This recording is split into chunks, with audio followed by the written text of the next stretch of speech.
Dear students, इस lecture में हम थोड़ा नंबर सिस्टम को क्लियर करेंगे कि नंबर सिस्टम में के अंदर सबसे पहले क्या होता है। नंबर सिस्टम में एक बड़े से बड़ा हमारे पास नंबर होता है complex number.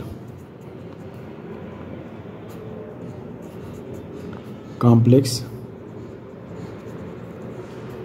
Number. Dear students, complex number की डेफिनेशन क्या है?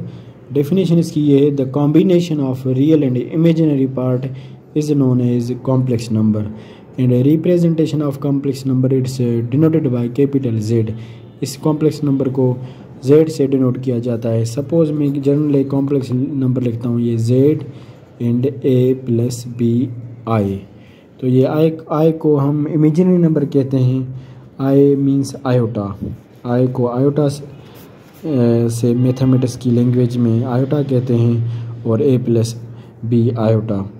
तो लिहाजा ये जो है हमारा Z equal A plus B iota, ये क्या हमारा कॉम्प्लेक्स नंबर है। और कॉम्प्लेक्स नंबर के अंदर ये जो A है ये रियल पार्ट ऑफ Z है, real part of complex number है। तो इस A को हम कहेंगे और E means real part of Z जो है वो A है, और बी आई जो है हमारा वो इमेजिनरी पार्ट है जो B है।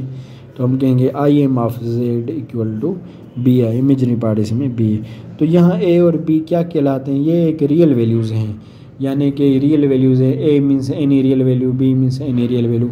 सपोज़ हम कहते हैं A की जगह हमने 2 ले लिया, B की जगह हमने 3 आयोटा ले लिया, तो ये एक न्यूमेरिकल कॉम्प्लेक्स नंबर हो गया। डियर स्टूडेंट्स, ये ऊपर एक जनरल कॉम्प्लेक्स नंबर हो गया। तो स्टूडेंट्स, ये जो कॉम्प्लेक्स नंबर हैं ये हमने स्टैंडर्ड फॉर्म में लिखे हैं, ये ऑर्डर फॉर्म में भी लिखे जाते हैं। इन कॉम्प्लेक्स नंबर्स को लिखने के जो है 2 मेथड्स हैं। एक इसका ऑर्डिनरी मेथड ऑर्डर्ड फॉर्म होता है और एक इसका स्टैंडर्ड फॉर्म होता है। तो ये जो है 2 + 3 आयोटा यहाँ स्टैंडर्ड फॉर्म में लिखा है, और ऑर्डर फॉर्म में से कैसे लिखेंगे? ऑर्डर फॉर्म में से स्मॉल ब्रैकेट में लिखेंगे 2, 3 और आयोटा जो है वो कामा में कन्वर्ट हो गया। और इस कॉम्प्लेक्स नंबर जनरल को कैसे लिखेंगे? A और आयोटा हमारा कामा में चेंज हो गया और ये अपना B। तो ये हमारी ऑर्डर्ड फॉर्म है, ये हमारी स्टैंडर्ड फॉर्म है। तो कॉम्प्लेक्स नंबर को जब आगे लेकर जाते हैं कॉम्प्लेक्स नंबर को, तो डियर स्टूडेंट्स, कॉम्प्लेक्स नंबर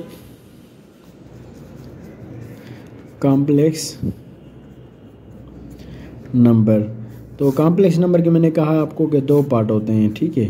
एक रियल पार्ट होता है, रियल पार्ट, और एक इमेजिनरी पार्ट, एक जो है इमेजिनरी पार्ट, ठीक है। और इस रियल पार्ट के अंदर फिर 2 पार्ट आ जाते हैं, ठीक है। एक इसमें होता है रेशनल और एक इसमें होता है रेशनल्स कह देता हूँ, रेशनल नंबर, और इसमें एक कह देता हूँ कि एक इरेशनल्स इसमें होते हैं। फिर रेशनल्स के अंदर क्या आ जाते हैं?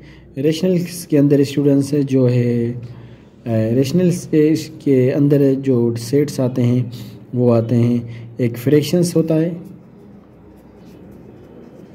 फ्रैक्शंस, और एक होता है इसके अंदर इंटीजर्स। और फ्रैक्शंस के फिर टाइप्स आ जाते हैं। आपको पता है कि इसके 2 टाइप बेसिकली होते हैं। एक कॉमन फ्रैक्शन होता है, कॉमन फ्रैक्शंस, और फिर एक डेसिमल फ्रैक्शंस होता है, डेसिमल फ्रैक्शंस। और फिर आपको पता है होना चाहिए कि डेसिमल फ्रैक्शंस के फिर आगे 2 टाइप हो जाते हैं। एक होता है terminating, T for terminating, D for decimal, F for fraction. Terminating decimal fraction and non terminating decimal fraction, non terminating decimal fraction. और फिर इसे टर्मिनेटिंग डेसिमल फ्रैक्शन और नॉन टर्मिनेटिंग डेसिमल फ्रैक्शन के अंदर फिर आगे जाके 2 पार्ट और 2 नंबर्स अराइज होते हैं। वो होता है रिकरिंग डेसिमल फ्रैक्शन और जो है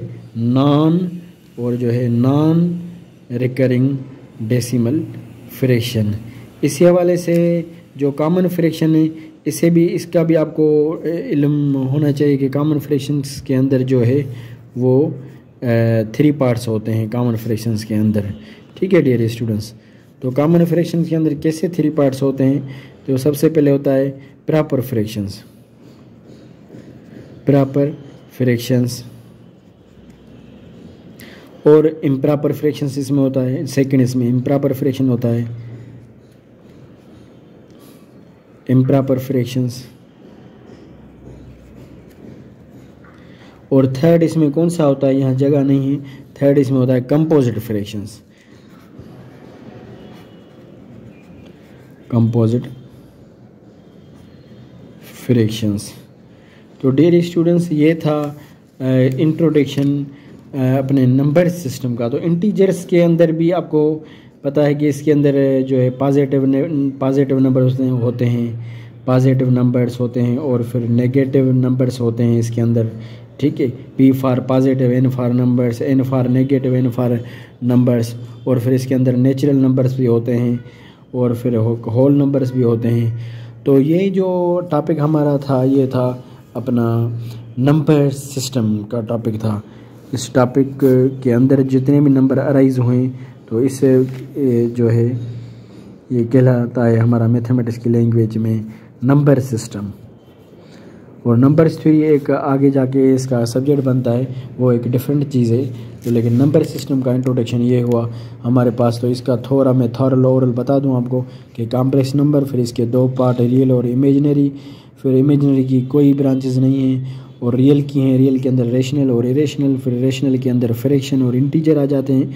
फ्रैक्शन के अंदर एक कॉमन फ्रैक्शन डेसिमल फ्रैक्शन हो गया, और डेसिमल फ्रैक्शन के अंदर जो है टर्मिनेटिंग, नॉन टर्मिनेटिंग, फिर नॉन टर्मिनेटिंग के अंदर रिकरिंग और नॉन रिकरिंग, और फिर जो है कॉमन फ्रैक्शन के अंदर प्रॉपर, इम्प्रॉपर और कंपोजिट आ गए। और जो है रेशनल का अदर पार्ट इरेशनल है, जो है फ्रैक्शन का अदर पार्ट इंटीजर है, इसके अंदर positive negative integer with zero आ गए, नेचुरल नंबर्स आ गए, होल नंबर्स आ गए। तो डियर स्टूडेंट्स, ये थारली जो लेक्चर था आपका नंबर सिस्टम पर था। Thank you viewers.